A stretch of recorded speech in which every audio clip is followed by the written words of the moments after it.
Good morning. Good morning, good morning, good morning, and happy hump day to you. It is another beautiful hump day. Why is it beautiful? Because we're choosing it to be. That's how it works, y'all. Choose it, and it is so. The more you practice it, the better you get. The more you believe, the more it shows up. The more you are in the energy of, yes, this is how my life works. The more your life says, yes, this is how I work, right back to you. Good morning. Happy hump day. I'm Dr. Valerie Renee Shepard, and I'm coming to you live from my Hartley Center for Mindfulness and Self-Mastery. There's a lot going on here at the center, and boy, are we getting an opportunity in and of ourselves to experience and play in this concept of self-mastery.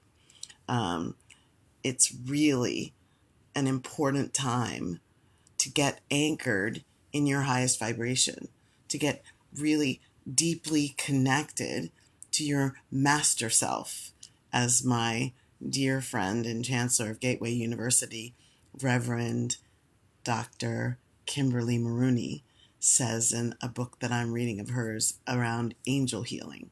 Getting connected to your master self, what I refer to in my book as the higher self, that which is not of this world, that which is you, that which is yours, and that which is the spiritual aspect of you that, when integrated with the human aspect of you, can make your life that much more easy, that much more fun, that much more fulfilling, that much more grace-filled, that much more special. That's what we're here for. We really didn't come here to experience the density of the earth and just, okay, well, I did it. It's not about survival. It's not about struggle. It's not about striving, or it's not supposed to be. The promise of this realm in this lifetime is that we actually remember a higher truth about this realm and all realms, and a higher truth about who we are in them and how we succeed in them, how we can actually thrive in the midst of stuff that doesn't feel like it's got anything to do with thriving. So what I'm talking about is self-mastery, which is all about mastering yourself, this instrument in your life, so that you can exquisitely manage whatever your life brings your way. And as I say every week, truth be told, our lives bring us all kinds of stuff. And sometimes we would characterize it as, eesh, get this eesh out of here. Yes, we would. In a loving way, I would hope. Our lives are giving us an opportunity to choose. Free will. Free will. Choose. How am I going to experience this? Who will I be as I navigate this? How will I serve myself and others to endure? Profound questions with really simple answers when you're really anchored in the simplest truths. When you're anchored in the simplest truths. So you all probably have heard from me more than once that I'm a sports hound. I really love sports. I played sports in as long as I can remember. So it wasn't called middle school when I went, revealing my age here. It was called junior high, and it was seventh, eighth, and ninth grades. When I was there wasn't really a ninth grade in the high school. The high school was 10th, 11th, and 12th. And so since before junior high school, I was running and kicking and playing and a little tomboy, and I've got the scars on my knees and shins to prove it. Some of them people think are from my soccer career or my hurdle career in track, which my teeny hurdle career in track and field. Nope, they're actually from like falling off of bicycles and playing um, kickball and doing stuff like that long before middle school. So I love the competition inside sports. And the biggest competition for me inside sports is always, how do I best myself? And what I love about that question is that's what all life is about. How do I up level myself? How do I best who I've been in the last minute? Not my entire life, but like moment by moment, day by day, week by week, these little chunks and periods of my life, these little acts, so to speak. Curtain closed on that act, curtains opening on the next one. How am I doing? Am I making choices that serve me better? Not good or bad or right or wrong, as much as, is this really working out for me? Is this giving me the experience that I came here to experience? The experience of me living at the highest vibration, creating in the world that which serves me and others. Is that working? And one of the things I always ask, I always want to know more about is, how do individuals, so why am I dealing with self-mastery? Because and why is my PhD in consciousness and human potential? Self-mastery is this dynamic aspect of human potential. How does one rise to the occasion? How does one rise above circumstantial dynamics, the history of the past, the conditioned patterns that one has been believing and habitually practicing for decades? How does one do that? In the sports world, like, how do teams and individuals continue on in the face of monumental challenges, odds that are stacked well against them, and in some cases, definitely in my sports career, in the face of their own sometimes monumental mistakes? Like, if an athlete or an author or an actress or a musician or a tattoo artist or a junk dealer or a landscaper or gardener or a street sweeper, if any of those people lets the things that weigh them down in their situational dynamics, in their careers, in their family lives, in their own personal history of being who they think they are, if any of us let those things weigh us down like an anchor, how can we possibly soar to great heights? How can we possibly soar into the rainbow-filled future of a great and magnificent life, of living happy to be me? How do we do that? How is it possible? And yet, they're doing it all the time.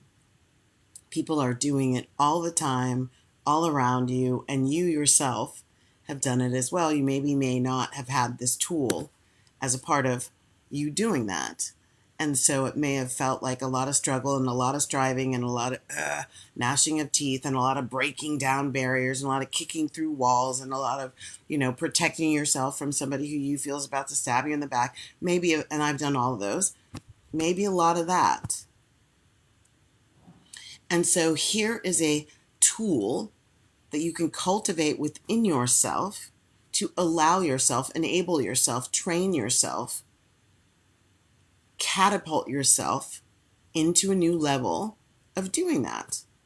And it's called transcend and include. In the summary, I put T and I. Transcend and include. It's how you do what my grandmother used to say, stay above the fray. Stay above the fray. And there's always, if you haven't figured it out, there's always going to be fray. There will always be plenty of fray. A beautiful life is not promised to be without the fray. In fact, hold on to your hats. Take a deep breath. In fact, the fray may be the very source of the beauty in your beautiful life. That is, when you are willing to see that and to receive that. So the idea of transcend and include is about doing it by being in it. Doing it by being in it. That's called acceptance. So, I love word definitions. The definition of transcend as a verb is to rise above or go beyond the limits of something. Rise above or go beyond the limits. So imagine times when you have had to really suck it up. Put on your big boy pants, put on your big gal pants, as they say, and rise. To triumph over the negative or restrictive aspects of a dynamic. Negative or restrictive aspects, which can be perceived and felt as absolutely, unequivocally true. And maybe they're not. To overcome, to step beyond, to move above. Transcend. The include part is where the power really is. It's where you prevent yourself from bypassing the beauty, the wisdom, the peace, the ease that can come from the very situational dynamics that you're not at all enjoying or liking or wanting to stay around. So Haben Girma is an American woman born from Eritrean mother and Ethiopian father heritage. She's a disability rights advocate who works as a civil rights attorney. And here's the real power in this introduction. She's the first deaf-blind graduate of Harvard Law School. Talk about transcending a limitation. Talk about overcoming muck and yuck. Deaf, blind, graduate of Harvard Law School, who is a disability rights advocate. Talk about throwing yourself into the fray and then leveraging your skills and your magnificent heart to rise above while you do the include. I mean, my career is the include, and I am rising above every moment that I'm in the midst of the challenge. Daniel in the lion's den. In the midst of the challenge, I've already transcended the challenge. So millions more are living in some kind of variation of this theme.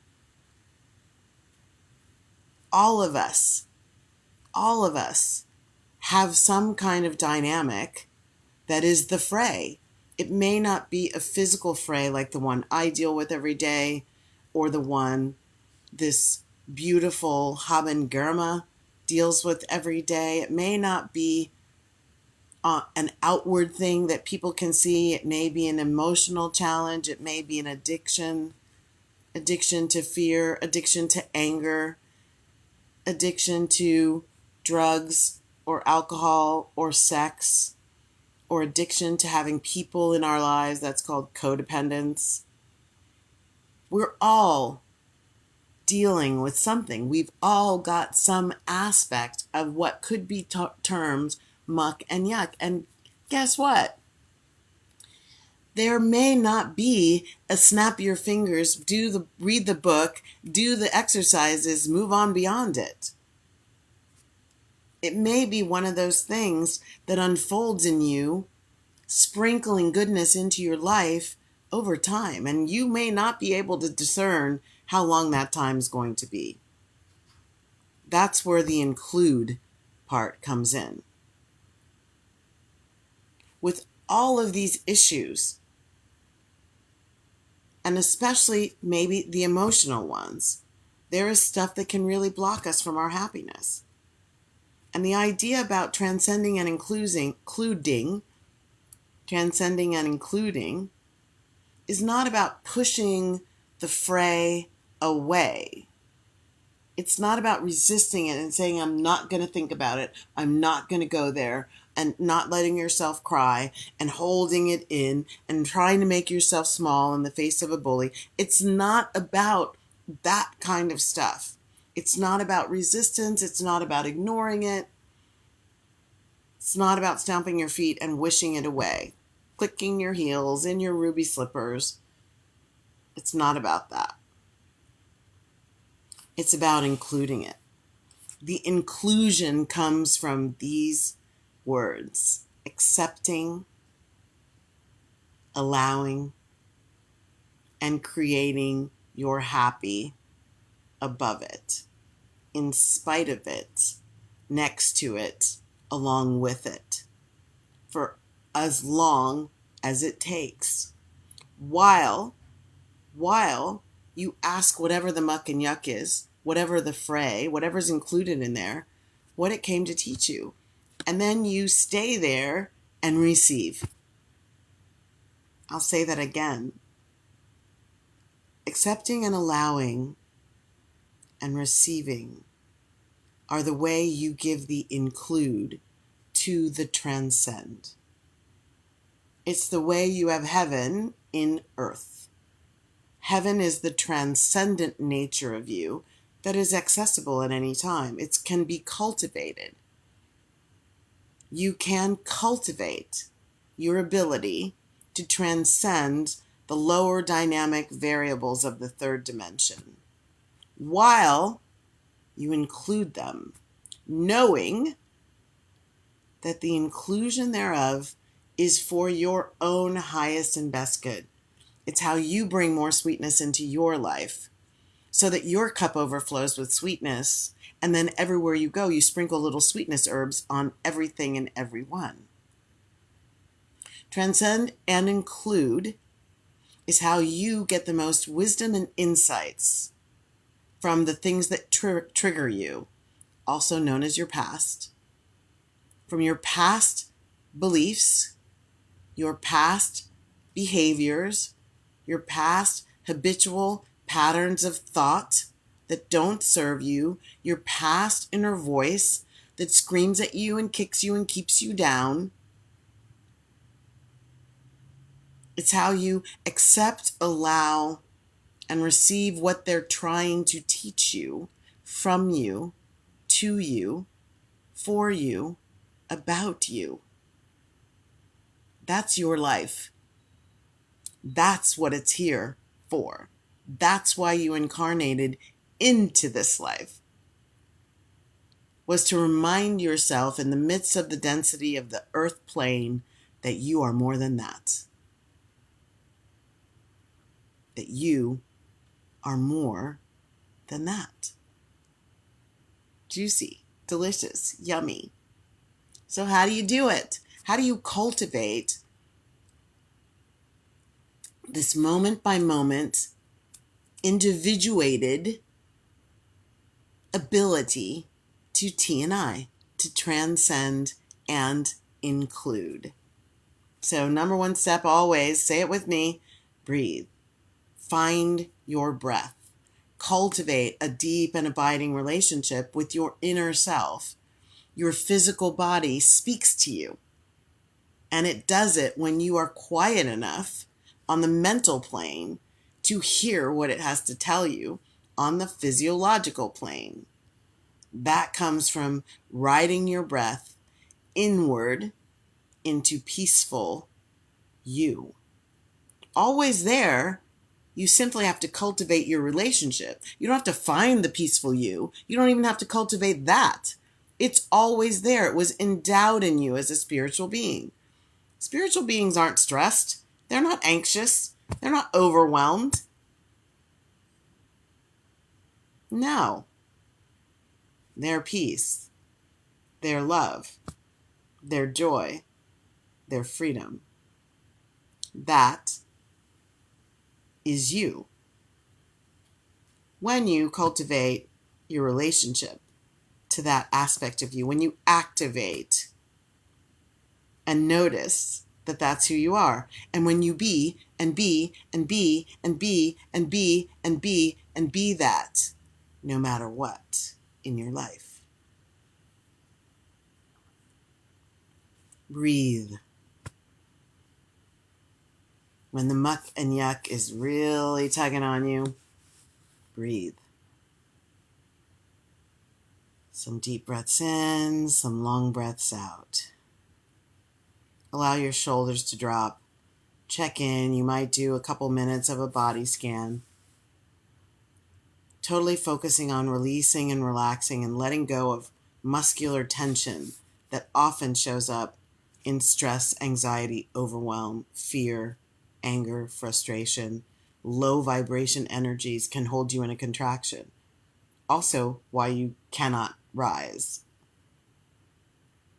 Then, in this peaceful place of the inner self that you've cultivated and activated and connected with, ask your higher self, your master self, to help you cultivate the eyes to see, the ears to hear, and the heart to receive your insights and answers. You know that when we go ask other people, they're not necessarily telling us for us. We've got to be able to discern where in what they're saying is really targeting us. So you need to cultivate that within yourself, the discernment of what is for you. 1,000,000 people could be having the same experience, and there are probably 1.5 million insights and ways to go about transcending and including. So you're cultivating this ability to hear your inner self give you the clarity from within you on what the disturbance is about. Why am I feeling this way? And it's not necessarily going to come the first time you ask. That's why I use the word cultivate the relationship. Keep asking. Keep noticing what comes up. It might be the answer. Keep noticing what might come up that is a piece to the answer. And sometimes you have to live in pieces of the answer before you're fully capable, ready, prepared, kind of polished enough to get the next piece. So your transcendence and inclusion may need to unfold over a period of time for you to really fully get the clarity on what the disturbance is about. And a lot of times the disturbances that we get most upset about are not in the present moment. The present moment is a situational dynamic so much like a time in the past that it makes us feel that, quote unquote. We get on a roller coaster and we don't stop ourselves. And so we say the thing makes us feel when actually we're choosing to feel it by default because we're not choosing to feel something else. By default, when you say, that makes me feel a certain way, you're just saying, I'm not choosing to feel something that I consciously decide to feel. And you do have that power. You do have that power. Whether you exercise it or not, free will is innate. So the accept, allow, and honor is right now, right here, right now, while you're feeling the muck and yuck and the fray, to be in the space of, okay, I'm going to honor this as sacred ground. Sacred ground. I am standing on holy space in my life. Not for the whole world, not for the people around you. They don't get to anoint it sacred ground. It's only for you. This is your individuated experience of you in your life. For you, from you, to you, about you, in your life. So honoring where you are is sacred ground, even though you're also calling it muck and yuck. Fray. Then it's about integration. How can I integrate this pain body into my higher self that is love, peace, joy, and freedom? How can I integrate this feeling of being so desolate and alone into the real truth of who I am? How can I integrate this aspect that seems to have money trouble all the time? How do I transcend while I include that I must have some low vibration money consciousness and it's talking to me so that I can heal it and receive the true abundance in the world? How do I support and serve those who might need something that I have to offer without becoming so much a people pleaser that I'm not even present in my own life, that I don't matter, I don't count? All of those questions and hundreds more that I've gotten throughout my career of spiritual counseling are a part of transcending and including, are a part of staying above the fray, are a part of rising to the occasion that athletes do, that doctors do, that authors do, that artists do, that little leaguers do, that you have done and will continue to do. Are you feeling me? Take that fray, last step, as you integrate it back into your higher self. Yes, in this realm, I have been labeled drug addict. And transcend and include. And I know I'm more than that. And I know I can leverage the more than that I am in order to love this aspect of me back into wholeness.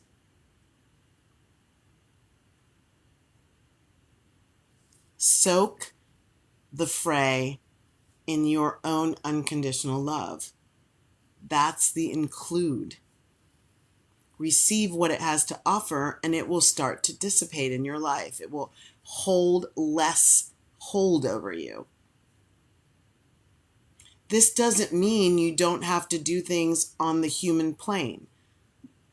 You may need to go to a treatment center. You may need to have that life-saving surgery. You may be benefited by chronic medical therapy or holistic healing.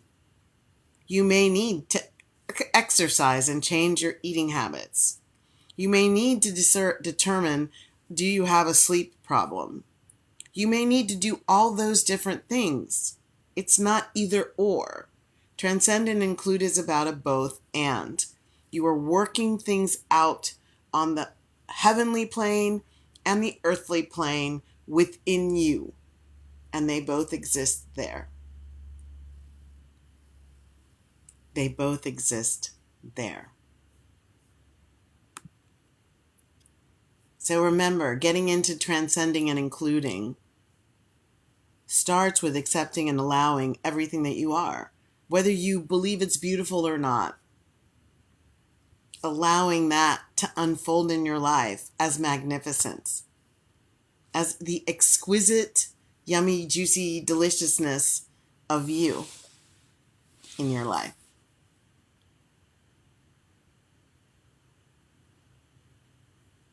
Wishing you many, many, many moons of transcendence and deep accepting, allowing, and receiving from your higher self and your inner realm so that you can transcend while you include your entire experience.